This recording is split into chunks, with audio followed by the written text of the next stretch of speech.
मेरा 20 साल का नौकर रामू हमेशा मेरे आगे पीछे घूमता रहता था।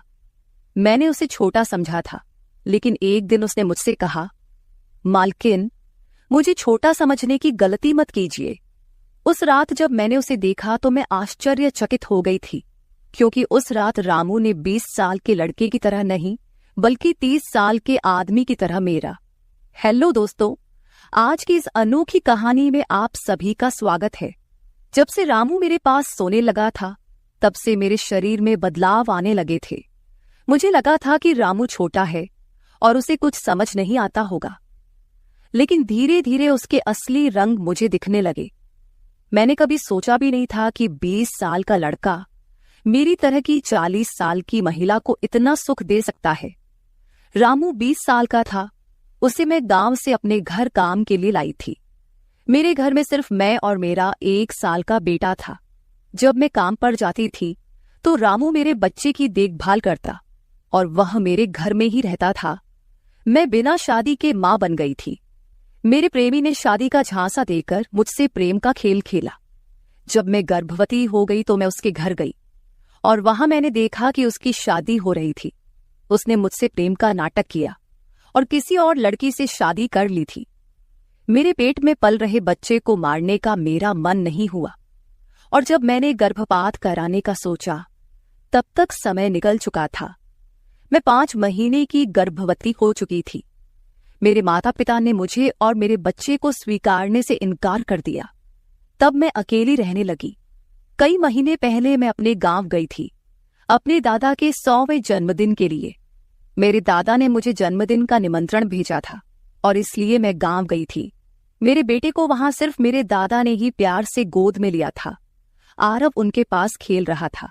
तभी ऑफिस से मेरा फोन आया और मैं कुछ देर के लिए फोन पर बात करने के लिए बाहर चली गई। जब मैं वापस आई तो मेरा आरव दादा के पास नहीं बल्कि घर के एक नौकर के पास था। मैंने देखा कि आरव उस नौकर के पास अच्छे से खेल रहा था। मैंने अपने बच्चे को उस नौकर से लिया और वहां से जाने लगी। तभी उस नौकर ने मुझे रोका। वह कहने लगा, मालकिन, मुझे थोड़ी मदद चाहिए। मुझे पैसे की नहीं बल्कि काम की जरूरत है। उसने अपना परिचय दिया और कहा, मैं रामू हूं। मैं इस घर में गाय भैंस के गौशाले की सफाई का काम करता था, लेकिन अब बड़े साहब गाय भैंस बेचने की बात कर रहे हैं। अगर आपके पास कोई काम हो तो दीजिए। मुझे काम की बहुत जरूरत है। मेरे माता पिता भी मजदूरी करते हैं। मुझे काम की बहुत जरूरत है। तब मैंने कहा, मेरे बच्चे की देखभाल का काम है, लेकिन इसके लिए तुम्हें शहर चलना होगा। इस काम के लिए मैं तुम्हें 5,000 रुपये महीना दूंगी। रामू मेरे साथ शहर आने के लिए तैयार हो गया। आरव उसके साथ अच्छे से रहता था और यह देखकर मैंने रामू को अपने घर लाने का फैसला किया। रामू तब से मेरे घर में ही रहने लगा। उसने कहा कि हर 4 महीने बाद जब थोड़े पैसे जमा हो जाएंगे, तब वह अपने गांव जाएगा। रामू दिन भर मेरे बच्चे की अच्छे से देखभाल करता और घर के कामों में भी मेरी मदद करता। रामू को घर आए 1 महीना हो चुका था और इस 1 महीने में उसने मेरा दिल जीत लिया था। उसकी देखभाल से मेरे बेटे की सेहत भी सुधर गई थी। जो आरव मुझे परेशान करता था, अब वह रामू के हाथों से अच्छे से खाना खाता था। मैंने रामू को एक अलग कमरा दिया था। एक दिन रात में आरव बहुत रोने लगा। किसी भी तरह से वह शांत नहीं हो रहा था। बच्चे के रोने की आवाज सुनकर रामू मेरे कमरे में आया और उसने आरव को मुझसे ले लिया। रामू के पास जाते ही आरव शांत हो गया था। रात बहुत हो चुकी थी। आरव रामू को छोड़ नहीं रहा था, तो मैंने रामू को अपने कमरे में ही सोने के लिए कह दिया। सुबह जब मैं उठी तो आरव रामू से लिपटकर सो रहा था। उस रात के बाद से रामू आरव के लिए मेरे कमरे में सोने लगा। रामू के आने के बाद सब कुछ अच्छे से चल रहा था। रामू के काम से खुश होकर छुट्टी के दिन मैं उसे मॉल लेकर गई। वहां मैंने उसके लिए अच्छे कपड़े खरीदे और सैलून में जाकर उसकी नई हेयर स्टाइल बनवाई। रामू देखने में अच्छा था, लेकिन वह एकदम साधारण तरीके से रहता था। उस दिन मैंने उसका पूरा लुक ही बदल दिया था। उसे नए अंदाज में देखकर मैं भी उस पर विश्वास नहीं कर पा रही थी। कल तक जो एक साधारण सा नौकर था, वह इतना हैंडसम और स्मार्ट दिख सकता है, इसकी मैंने कल्पना भी नहीं की थी। मॉल से हम घर आए तो आरव आते ही सो गया था। मैंने उसे कमरे में बिस्तर पर सुला दिया और पानी पीने के लिए बाहर जाने लगी। तभी रामू मेरे लिए पानी लेकर आया। पानी पीकर मैंने गिलास रखा और रामू मुझे तब से ही एकटक देख रहा था। जैसे ही मैंने गिलास रखा उसने मुझे गले लगा लिया। कई सालों बाद किसी पुरुष ने मुझे गले लगाया था। मैंने उसे खुद से दूर किया। तब रामू ने कहा, मालकिन, आपकी वजह से आज पहली बार मैंने खुद से प्यार करना सीखा है। जिंदगी बहुत खूबसूरत है, बस इसे जीना आना चाहिए। आज आपने मेरा कायाकल्प करवा कर मुझ पर बहुत बड़ा उपकार किया है। मैं सच में बहुत अच्छा दिख रहा हूँ। रामू के चेहरे पर खुशी देखकर मैं भी खुश थी। अगले दिन से वह बहुत स्वच्छ और सलीके से रहने लगा था। वह 20 साल का था, लेकिन गांव का लड़का होने के कारण उसकी कद काठी अच्छी थी। वह घर में भी रोजाना कसरत करता था। उसकी लंबाई भी ठीक ठाक थी। मैंने उससे उसकी पढ़ाई के बारे में पूछा था, लेकिन उसने कहा कि अब उसका पढ़ाई से मन उठ गया है। हर सुबह ऑफिस जाने से पहले मैं अपने बच्चे को दुलार कर ऑफिस के लिए निकलती थी। आज जब मैं ऑफिस के लिए निकलने से पहले आरव को चूमने गई, तब वह रामू की गोद में था। अचानक आरव ने अपनी गर्दन घुमाई और मेरे होंठ रामू के गाल पर जा लगे। मुझे बहुत शर्मिंदगी महसूस हुई। मैंने उससे माफी मांगी और ऑफिस के लिए निकल गई। शाम को जब मैं घर आई, तब भी मैं रामू की आंखों में नजर नहीं मिला पा रही थी। रामू ने आरव को खाना खिलाकर सुला दिया था। फिर हम दोनों ने साथ में खाना खाया। खाना खत्म करने के बाद मैं अपने कमरे में गई। वहां मैं अपनी दवाइयां ले रही थी। मुझे माइग्रेन की समस्या थी, उसी की दवा मैं ले रही थी। दवा लेने के बाद भी मेरा सिर बहुत दर्द कर रहा था। मैं अपने कमरे में सिर पकड़कर बैठी हुई थी। कुछ देर बाद रामू कमरे में आया। मुझे इस हाल में देखकर उसने पूछा कि क्या हुआ। जैसे ही उसे पता चला कि मेरा सिर दर्द कर रहा है, उसने मेरे सिर की मालिश शुरू कर दी। रामू की मालिश से मुझे आराम मिल रहा था। धीरे धीरे मुझे गहरी नींद आने लगी। उस रात मुझे बहुत अच्छी नींद आई थी। अगले दिन हमारे ऑफिस में ट्रेडिशनल डे का फंक्शन था और इसके लिए मैंने गुजराती लुक अपनाने का फैसला किया। मैंने घाघरा पहन लिया था, लेकिन स्कर्ट का नॉट बांधने में मुझे दिक्कत हो रही थी। तब मैंने रामू को कमरे में बुलाया और उससे नॉट बांधने को कहा। नॉट बांधते समय उसका हाथ मेरी खुली पीठ पर से गुजर रहा था। मैंने उसे छोटा समझा था, इसलिए मैंने उसे यह काम करने के लिए कहा था। मेरे पास और कोई विकल्प भी नहीं था। तैयार होकर जब मैं जाने लगी, तो रामू ने मुझे रोका और अंदर से काजल लेकर आया। उसने मेरे कान के पीछे काजल लगाया और कहा, मालकिन, अब आपको किसी की नजर नहीं लगेगी। आप बहुत सुंदर लग रही हैं। उसकी बात सुनकर मैं हंसी और चलने लगी।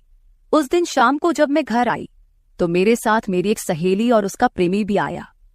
रामू ने आज बहुत अच्छा खाना बनाया था। मेरी सहेली प्रिया 4-5 दिन मेरे घर रुकने वाली थी। अगले 3 दिन उसका प्रेमी भी मेरे घर पर था। अगले दिन रात को रामू ने खाना बनाया और प्रिया और उसके प्रेमी को खाने के लिए बुलाया, लेकिन वे दोनों कमरे में ही ड्रिंक कर रहे थे। प्रिया तो बहुत ज्यादा पी चुकी थी। वह खाना खाए बिना ही सो गई। उसका प्रेमी रोहन हमारे साथ खाना खाने बैठा। उसने कहा, प्राची, तुम प्रिया से भी ज्यादा सुंदर हो। रोहन के बोलते ही रामू उसे गुस्से से देख रहा था। खाना खत्म करने के बाद रोहन अपने कमरे में चला गया। उसके जाते ही रामू मुझसे कहने लगा, मालकिन, आपके ये कैसे दोस्त हैं? मुझे उस आदमी की बात बिल्कुल भी अच्छी नहीं लगी।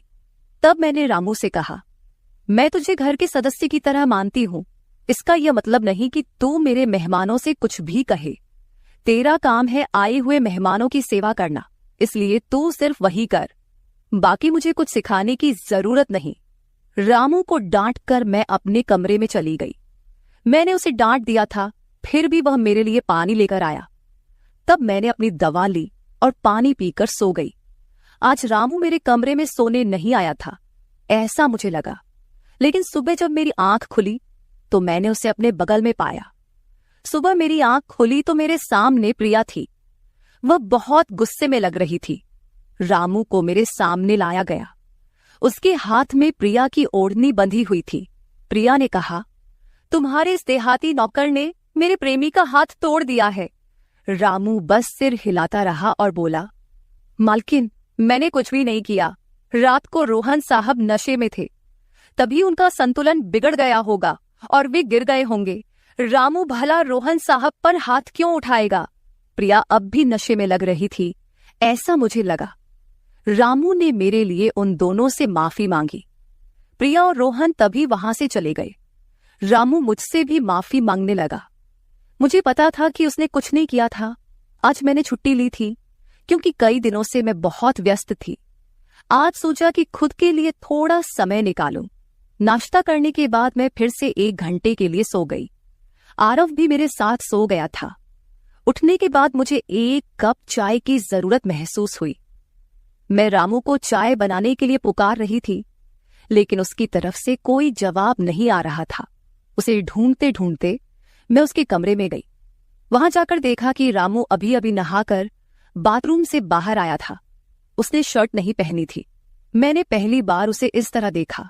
रामू का शरीर बेहद मजबूत था। उसका शरीर किसी योद्धा की तरह दिख रहा था। मैं उसे टकटकी लगाकर देख रही थी। मुझे उस वक्त कोई होश नहीं था। कई सालों बाद मैं किसी जवान पुरुष को इस तरह बिना कपड़ों के देख रही थी। मैं उसे टकटकी लगाए देख रही थी। तभी रामू ने मुझे आवाज दी। वह मेरे सामने शर्ट पहनकर खड़ा था, फिर भी मैं अपनी सुध-बुध खोए उसे देख रही थी। उसने मेरी आंखों के सामने चुटकी बजाई। तब मैं होश में आई और उससे कहा कि मेरे लिए चाय बना दे। आज घर में ही थोड़ा खुद का स्किन केयर करने का सोचा, इसलिए दोपहर के समय मैं अपने कमरे में अपना पार्लर चलाने लगी। उस समय मैंने शॉर्ट्स और गाउन पहन रखा था और मैं अपने पैरों का वैक्सिंग कर रही थी। वैक्सिंग करते समय गलती से मैंने थोड़ा ज्यादा गर्म वैक्स अपने पैर पर लगा लिया, जिससे जलन हुई और मेरे मुंह से तेज आवाज निकल गई। मेरी आवाज सुनकर रामू दौड़ता हुआ मेरे कमरे में आया। उसने मेरे जले हुए पैर को देखा। उसने मेरे पैर से गर्म वैक्स हटाया और वहां क्रीम लगा दी।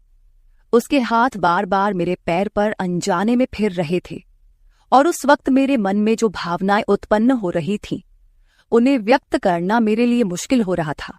रामू की नजर मुझ पर पड़ते ही मैं दर्द से कराह उठी। मुझे इस हालत में देखकर उसने कहा, बाई साहब, अब आप बस आराम से लेट जाइए। आपको जो भी करना है मुझे बताइए, मैं आपकी मदद कर दूंगा। मैंने उसे मेरे दूसरे पैर का वैक्सिंग करने को कहा। रामू ने जैसा मैंने बताया वैसा ही किया। उसने मेरे चेहरे की मसाज भी कर दी। उसके स्पर्श से मुझे बहुत आराम मिला। आज का छुट्टी का दिन मेरे लिए आरामदायक बीता। रामू में हर गुण भरा हुआ था। वह किसी भी काम में पीछे नहीं था। आज रात मैंने उसे मेरे कमरे में सोने के लिए मना कर दिया।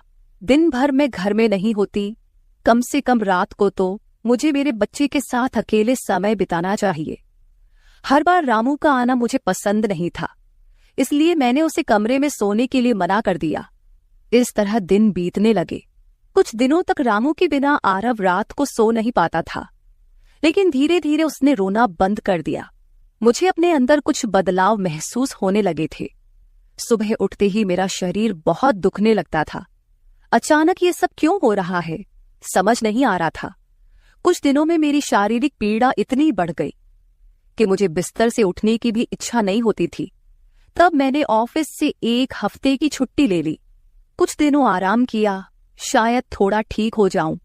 अब पूरा वक्त आरव रामू के साथ रहता था। जब उसे भूख लगती तो वह बीच बीच में मेरे पास आ जाता। आज मैं अपनी कमर पकड़कर बैठी थी। रात को रामू पानी लेकर मेरे कमरे में आया। मेरी कमर पर हाथ देखकर उसने समझ लिया कि मुझे बहुत तकलीफ हो रही है। रामू ने कहा, बाई साहब, अगर आपको कोई आपत्ति ना हो तो मैं आपकी कमर की मालिश कर देता हूं। मेरी कमर इतनी दुख रही थी कि मैंने उसकी मालिश के लिए हाँ कर दी, लेकिन उससे पहले मैंने अपने कमरे की लाइट बंद कर दी। छोटे 0 बल्ब की रोशनी में मेरी कमर उसे नहीं दिखेगी, इसलिए मैंने कमरे की बड़ी लाइट बंद करके 0 बल्ब जला दिया। वह जब मालिश कर रहा था मुझे बहुत आराम मिल रहा था। मालिश करने से मेरी पीड़ा जैसे झट से गायब हो गई थी। मालिश करते समय रामू ने मुझसे पूछा, बाई साहब, आपको आरव के पिता की कभी याद नहीं आती? आप इतनी सुंदर और जवान होकर भी अभी तक अकेली क्यों हैं?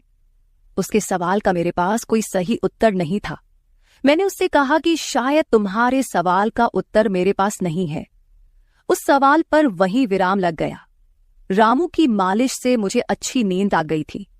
अगले 2 दिन बाद वह तारीख थी जब मैंने अपने प्रेमी से मुलाकात की थी। आखिर वह दिन आ ही गया। उस दिन मैंने दिन भर अपने मन को किसी न किसी काम में व्यस्त रखने की कोशिश की, लेकिन रात के अंधेरे में मुझे अपने प्रेमी की बहुत याद आ रही थी। आज वह मेरे साथ नहीं था, लेकिन वह मेरे बच्चे का पिता था। आरव को देखकर मुझे रोज उसकी याद आती थी और आज मैं अपनी भावनाओं को छुपा नहीं पाई। मैं अपने कमरे में जोर जोर से रोने लगी। आरव पास में सो रहा था, इसका भी मुझे ध्यान नहीं रहा। मैंने आज अपनी दवाइयां भी नहीं ली थीं। रामू पानी लेकर मेरे कमरे में आया। मुझे रोते हुए देखकर उसने मुझे पानी पिलाया। जब मैं शांत हुई तो उसने मुझे दवाइयां दी। मेरे रोने की आवाज से आरव हल्का हिलने लगा। वह जाग न जाए, इसलिए रामू मुझे अपने कमरे में ले गया। वहां जाकर मैंने उसे कसकर गले लगा लिया। ऐसा लग रहा था कि मैंने अपना होश खो दिया था। मेरा रोने का कारण सुनकर रामू भी शांत हो गया था। वह लगातार मेरे आंसू पोंछ रहा था। रोते रोते मैंने उसका कंधा पकड़ लिया। धीरे धीरे मैंने उसे और करीब खींच लिया। मैंने उससे कहा, रामू, आज की रात मैं तुम्हारे साथ बिताना चाहती हूं। तब रामू ने कहा, भाई साहब, मैं अभी छोटा हूं, मुझे कुछ भी नहीं आएगा। उसकी बात सुनकर मैंने उसे और पास खींच लिया। उस रात मैं उसके कमरे में थी, लेकिन सुबह जब मैं उठी तो वह मेरे पास नहीं था। उसकी शर्ट वहीं पड़ी हुई थी। जब मैं बाहर गई तो मैंने देखा कि रामू मेरे बच्चे को दूध और बिस्किट खिला रहा था। मुझे आरव का ख्याल नहीं आया था, लेकिन रामू ने नहीं भुलाया। उसने हम दोनों माँ बेटे को खुश कर दिया था। रात की थकान के बाद मैं सुबह देर से उठी थी। दिन भर रामू ने मुझसे नजरें नहीं मिलाईं। आज प्रिया मुझसे मिलने घर आई थी। वह रामू की तरफ देख भी नहीं रही थी। रामू ने उसे पानी दिया और कमरे से बाहर चला गया। थोड़ी देर बातें करने के बाद प्रिया जाने लगी। जाते समय उसने मुझसे कहा, जितनी जल्दी हो सके अपने नौकर को यहां से निकाल दो। वह दिखने में जितना मासूम लगता है उतना है नहीं। उसकी बात का मैंने खास ध्यान नहीं दिया। रोज की तरह रात को खाना खाने के बाद रामू ने मुझे पानी का गिलास मेरे कमरे में लाकर दिया और उसने आरव को भी सुला दिया था। आरव आज बाहर हॉल में झूले में सो रहा था। रामू उसकी देखभाल कर रहा था। मैंने अपने कमरे की लाइट बंद कर दी और सो गई। कुछ समय बाद मुझे आरव की आवाज सुनाई दी। उसकी आवाज से मेरी नींद खुली। मैं उठने वाली थी कि तभी उसकी रोने की आवाज बंद हो गई। कुछ समय बाद मुझे अपने कमरे का दरवाजा खुलने की आवाज सुनाई दी।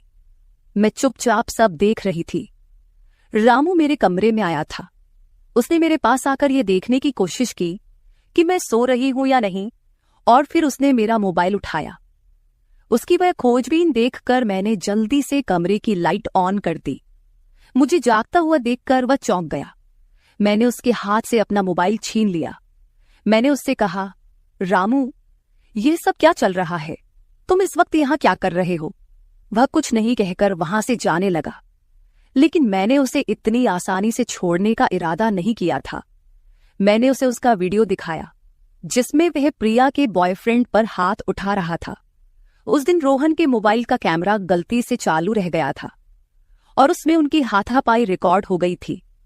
सुबह जब प्रिया मुझसे मिलने आई थी तब उसने मुझे वह वीडियो दिखाया था और तब से मैं रामू पर नजर रख रही थी। रामू, तुमने झूठ क्यों बोला? तुमने रोहन पर हाथ क्यों उठाया? तब उसने कहा, जो भी आप पर बुरी नजर डालेगा उसके साथ मैं यही करूंगा। मालकिन, उस रात जब रोहन नशे में था वो आपके कमरे में आया था। वो आपके साथ कुछ गलत करने की कोशिश कर रहा था और इसलिए मैंने उस पर हाथ उठाया। रामू की बात सुनकर मैंने कहा, ठीक है, मैं तुम्हारी बात मानती हूं, लेकिन तुम मुझे नींद की दवा क्यों दे रहे थे? आज मैंने तुम्हें मेरे पानी में दवा मिलाते हुए देखा है। तुम्हारी नजर मुझ पर थी और तुम जो चाहते थे वह मैंने तुम्हें दे दिया है। अब अपना हिसाब करो और गांव निकलो। मेरी बात सुनकर रामू बोला, मालकिन, आप जैसा सोच रही हैं वैसा कुछ भी नहीं हुआ है। कल रात मैंने आपके साथ कुछ भी गलत नहीं किया। मैंने आपके पानी में नींद की दवा मिलाई थी, जिससे आप मेरे पास आते ही सो गई थीं, और मुझे आपके साथ कुछ भी गलत नहीं करना था। कुछ दिन पहले मैंने आपको रात में फोन पर बात करते हुए देखा था। मैंने आपकी बातें सुनी थी। आप फिर से अपने उस प्रेमी से मिलने की तैयारी कर रही थी। आपकी मुलाकात आपके ही घर में तय हुई थी। मुझे यह सब पता था। आप उससे ना मिले, इसलिए मैं आपको रात में नींद की दवा दे रहा था। वह व्यक्ति अब भी आपको धोखा दे रहा है। वह आपसे झूठ बोल रहा है। वह आपके बच्चे को आपसे छीनने के लिए आपके करीब आ रहा है। उसकी पत्नी को बच्चा नहीं हो सकता, इसलिए वह आपके पास आ रहा है। उसने अपनी पत्नी को तलाक नहीं दिया है। वह आपसे झूठ बोल रहा है। रामू, तुम हो कौन? तुम्हें यह सारी जानकारी कैसे मिली? तब उसने कहा, आपके बाबा साहेब ने मुझे आपका फोटो दिखाया था। मुझे आप पहली नजर में ही अच्छी लगी थी, लेकिन बाबा साहेब ने यह भी कहा था कि आप शादी के खिलाफ हैं। तब मैंने उनके साथ मिलकर यह प्लान बनाया। आपके दिल में अपनी जगह बनाने के लिए मैं यहां आया था, लेकिन यहां आने के बाद मैंने देखा कि बहुत से लोग आप पर बुरी नजर रखते हैं, इसलिए मैंने आपकी सुरक्षा करनी शुरू कर दी। रामू 20 साल का नहीं था। मेरा पहला शक सही निकला। वह 30 साल का था और एक अच्छी नौकरी पर था। उसने मेरे प्यार के लिए इतनी मेहनत की थी। रामू ने मेरे प्रेमी के बारे में जो भी कहा था वह सब सच था। रामू ने मेरे प्रेमी की सारी जानकारी सही निकाली थी। रामू जैसा ईमानदार पति और मेरे बच्चे का पिता मिलना मेरे लिए बहुत बड़ी बात थी। मैं अपने प्रेमी के धोखे के जाल में फंसने से बच गई थी। आज मैं विक्रांत उर्फ रामू के साथ बहुत खुश हूं। वह मुझसे और मेरे बच्चे से बहुत प्यार करता है। मेरे बाबा साहिब की वजह से आज मेरा परिवार शुरू हुआ। मुझे रामू जैसा पति मिला, ये मेरा सौभाग्य था। दोस्तों, जो आपसे सच्चा प्यार करता है वह किसी भी कठिनाई में आपका साथ नहीं छोड़ता। रिश्ते निभाने वाले को किसी वजह की जरूरत नहीं होती, और रिश्ते तोड़ने वालों के लिए एक बहाना भी काफी होता है। तो दोस्तों, ये थी हमारी आज की छोटी सी कहानी। आपको ये कहानी कैसी लगी कमेंट करके जरूर बताएं। अगर आप ऐसी ही और भी इंटरेस्टिंग कहानियां सुनना चाहते हो तो चैनल को सब्सक्राइब जरूर कर ले और बेल नोटिफिकेशन ऑन कर ले, ताकि आपको मेरी आने वाली हर वीडियो समय से मिल सके। कल मिलेंगे एक और वीडियो के साथ। धन्यवाद।